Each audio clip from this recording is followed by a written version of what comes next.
Ағайындар, Бестерек ауылында жақсы байтал сатылады. Бестеректе тұр. Жасы 3-ке келеді. Бітімі бәрі жақсы.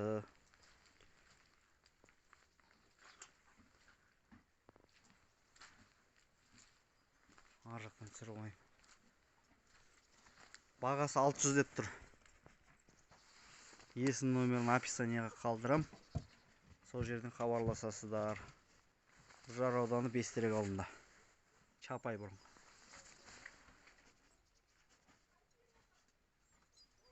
Бойы да бәрі жақсы екен. Бітімі.